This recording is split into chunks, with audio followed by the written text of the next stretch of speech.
Don't know. You just don't know. It's not worth it. Scam the government. They got money. Right. I'm telling you. Put that criminalization into good use somewhere else. And you're going to probably clear my credit score. And you're going to get more money. Yeah, clear my credit score. I'll PayPal you something. Scam a public school. Come on. Right. Or a private school. Anybody. Just don't be robbing people and trying to kidnap women. That's not right. So in other news, speaking of kidnapping, this guy tried to straight kidnap a woman off the street, not somebody she knew. This is not a date rape or date thing gone wrong. This is like some stranger. He actually tried to pull her into his car, right? And she happened to be right near a karate dojo. So she gets away from the guy. She runs inside the karate dojo. Oh, shit. His dumbass follows her in there. Right? So it was a kid's class, but the instructor was a grown-ass man that is highly trained in martial arts. Oh my and he God. gave the guy a chance to get out, and the guy proceeded to try to push past him. What? And so he commenced to whooping that ass. Oh, my God. And this dude, he beat him so bad, they had to call the ambulance, and he went out on the stretcher. Damn. Yeah. Well. Yeah. And they had to take him to the hospital, and then after the hospital, then he got booked. Damn. Now that's an ass whooping. He really wanted her. Ironically, this isn't a conservative place, actually, that this happened. He didn't pull out a gun. He just whooped him with his deadly weapon in his body. Right. Like North Carolina, right? Right. North Carolina. That's where it was. North Carolina. Like Charlotte or someplace? Mm-hmm. He Charlotte, did have North some Carolina. dangerous, some lethal hands and feet. Yeah. He probably kicked him like a piece of wood. He beat his ass. Wow. That makes me worried because he was really trying to go after her. He chased her into a building, tried to push past somebody to get this woman. That's crazy. That's hella smart. Kudos to that woman who had presence of mind to run into that karate studio. Right. I'm sure it could have been anywhere and she would have ran inside of there. But Probably, thank God that it was a dojo. Yeah, it looked like there was a strip mall. She had a choice. You know, from what I saw, it looked like she had a choice of there was other places that was open, but she ran into there. But I would just say, I mean, if I had a choice, also, some people just panic. Yeah, I mean, situations like this they don't have no training class for this. Like they don't teach you this when you get your GED. Get your high school diploma. Right. Oh, just in case somebody in a van tries to come up to you, here are the steps. Stop, drop, and roll. They don't have that. And even if they did, a lot of times when the opportunity really happens, like your mind goes blank. That's true. Sometimes. I'm sure she just ran into the first available door. I'm sure she didn't step back and go, a market, I don't know. Jamba Maybe she did, maybe she didn't, but a dojo. I say give her a shout out anyway because no. I mean, regardless, she got away and of all the things to run saved into, herself. I would have to say, after a police station, karate dojo probably got to be way in the top 5 at least. Right. Oh, definitely. Like, what else could you know what I'm saying, other than a police station? What's next on the list? I don't know, but if I had a choice. A black woman's divorce group. Right? Hello. A black beauty and barber salon. Ooh, that's for real. Mm-hmm. Don't go into no black barber shop with a water gun. You will get your ass whooped going in there shooting up some black women's hair with some water, boy. Oh my God! Whoop you like you stole somebody. You ain't gonna make it out. Talk about on a stretcher. And I guess the best the Viva. The Viva right here. Like get your arm broken. They gonna break your arm and snatch your weave out. Oh my God! Right here in your own neighborhood. I passed by that Viva today and thought of you. Viva. Thank you for thinking about the black women inside that store. So we got a couple of tech stories here. There's a 25-year-old Kenyan who invents smart gloves. Right? So these gloves, what makes them smart is as you use them to make sign language, it converts them to audio. Oh, wow. Yeah. So a deaf person can put on the gloves, use sign language to speak to a person who does not know sign language. And I like English this. I like that. Or whatever the language of the I like that. place is. So yeah, this 25-year-old kid came up with that. That's amazing. It says more than 30 million people around the globe have speech impairments and must rely on sign language. Roy Aaliyah's 6-year-old niece was born deaf and found it extremely difficult to communicate with her family, none of whom knew sign language, what? which I do not understand. What? How does that happen? Usually Somebody everybody taught learns. her, so why weren't at least the parents there teaching, or learning with her. Like, I don't understand this. I don't understand. You don't want to talk to your own child? Right. At least the parents should know, and then the parents could teach the other relatives or the other kids or whoever or whatever. I don't get that. Anyway, the next thing says, they say necessity is the mother of invention, and the need to communicate and connect with her niece pushed, is his niece, it says her, but it's with his niece, pushed 25-year-old Roy to invent the smart gloves. All right. So shout out to Roy, 25-year-old Kenyan, doing the damn thing. Inventing smart-ass gloves. Right. Right? Yeah. Good for you, Roy. Right? He was like, I wonder what she talking about over there. Invented some gloves. So now nobody can talk about us behind our back in sign language. Now we know. That's what you worried about? That's the first use that comes to your mind. No, I mean, all the other uses are there, but now this is a bonus. Now you're making me think about these gloves. I'm like, I hope it has a whisper setting. Because you try and be shady in the corner, and everybody's like, I hear you. You're like, and they don't turn around because they can't hear back. They deaf, right? They don't even know. They talking about somebody loud. Oh my God. Okay. I used to do another. I'll talk about the podcast that I used to do, Langdon's Nation. Okay. So one day this is after Mandela died. Remember when Mandela died? There was that fake sign language guy that was on the funeral. Oh yeah, I do remember that. And we did a story about that on Langdon Nation. Oh. And Langdon was reading the story, and he said. The spokesperson for the international deaf community said, and he took a pause to turn the page, and I was like, we're not happy about it. And he was so mad at me for making that joke.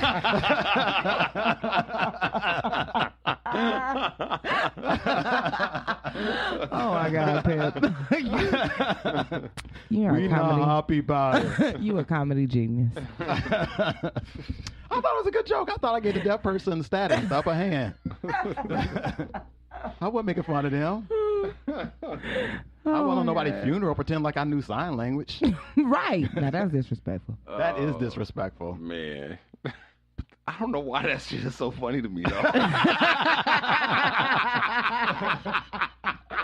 That was funny. Somebody just making up something. We're not happy about it.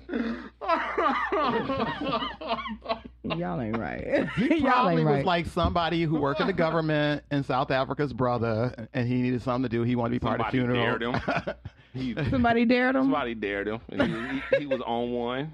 He had a joint or two. Somebody dared him. He was like, fuck it, I'll do it. What you gonna get me?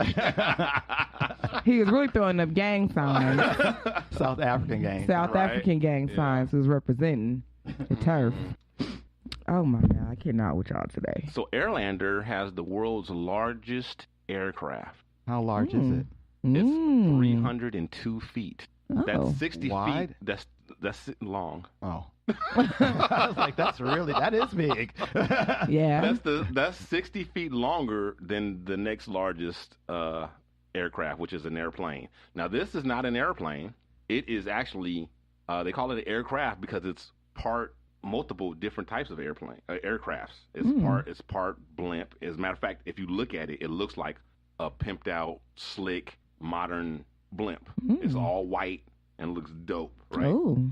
But it's part blimp, part helicopter, part airplane. That's a lot. Yeah. And this is designed to be, it's all luxury too, right? This is a British company that designed this. And it's for taking a leisurely, they said we as humans have gotten so into using travel just get to point A to point B as fast as possible and taking all the fun and the comfort and everything out of it. This is designed to for families or whatever, or take a leisurely, luxurious 3-day trip. That's what it's designed for. It has in cabin suites, right? So these are the suites. They're bigger than the ones that are on cruise ships. Yeah, so that's what this sounds like. It sounds like a cruise in the sky. Right. Yeah, it's kind of like a cruise ship, but even more spacious. It accommodates 18 people plus one crew member. No, thank you. So that's how many it holds. In one suite? No. The whole entire. Oh, okay. I don't like this craft. idea. and it has a kitchen and a bar, and it has glass floors. Oh. It has lounge. Like, it doesn't have any. There's no airplane seats in there. There's So it's like couches there's like, and there's like it has like living room settings. It has like dens and whatever, and then it has bedrooms, the cabin suites with the beds and everything. And yeah, so I like the idea of this as a day trip. But yeah, not no. 3 days on this thing. No. I don't care. No, Because I don't that's like much. cruises, and the problem with the cruise is once you at sea and you stuck on that boat and you want to leave, what you gonna do? Jump Nope. off? No. I agree with you. 3 days is pretty long. On such close, even as roomy and spacious as it is, it's still a confined small space to be there for 3 days. Were you stuck with a community of people you didn't choose? Yeah, I don't think it. Yeah, I don't think it works that way. I think Because it's only for, 18 people, right? Yeah, I think it's for like large parties. Okay, Yeah, I see. like okay. like a family type thing. Oh, okay, Yeah. I can be down. That's with what that. I think. Yeah. Okay, You so know? like the Jada and Will want to take a little family trip. Right. Right. Right. All I right. think that's what they have in mind. Okay, for that. I see that. But Yeah. to where though? That it's gonna take you 3 days. Well, you fly over some beautiful part of the world. Because if it's got the glass floors and stuff like that, you go over like some mountain range. It can take you or- 3 days to get from LA to New York because the thing, it doesn't fly like an airplane. It goes less than 100 miles an hour. Oh, because it's okay. It's slow and leisurely. It's like a cloud. It's supposed to be like, Yeah, You you know what I just mean? float like- over the United States. yeah, you can take Going over the Grand Canyon. 100 and miles going an up to hour. the- It'd take you 3 days to get to New York Okay. from here. Because yeah, it only goes like 91 miles an hour. That's it. It's slow. That's slow. That's trains and everything go faster than that. I still think it's a little slow. I do. I just think it's a little slow.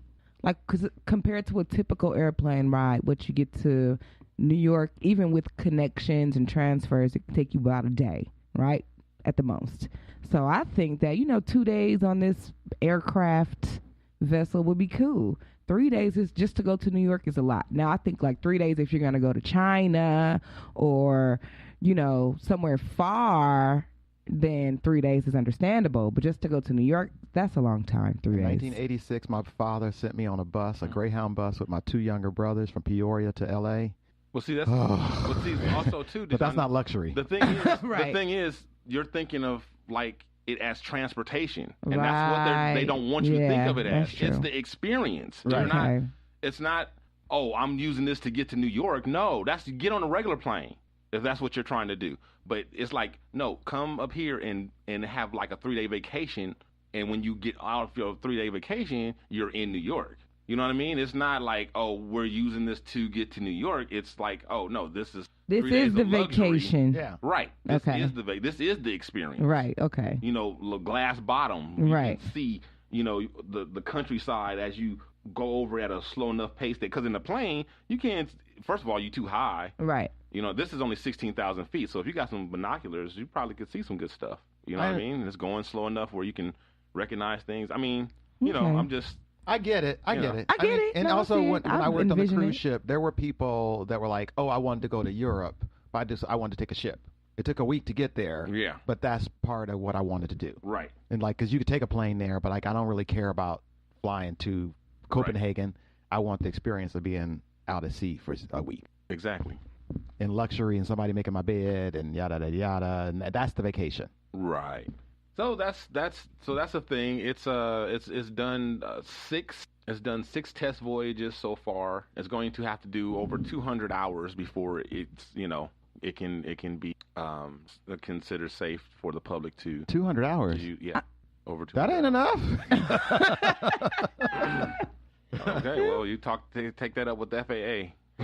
I was going to say, how do they decide who goes on these test runs? Are they just blank test runs? I need them to fill it Dogs. up. I need them to fill it up with bodies and take it out. Take it out for 200 hours so I could be sure it could withstand these things. Before y'all want to put real life people on there, nah. Get all those little CPR dummies. How about all Fill the it up. celebrities that we tired of? Oh, yes. We could let them test it out. Let me Everyday ask you community this: service. what are the requirements of the plane that you ride on? What do you mean? The What you plane talking that about? you ride on all the time, whatever. What are your requirements for that? A seatbelt? No, I'm just saying, you all of a sudden you so concerned about this being, what all the taste, all of the tests, whatever. Well, but you get on a plane and you don't. Those already have track you records. probably don't even know what. But those already have track records.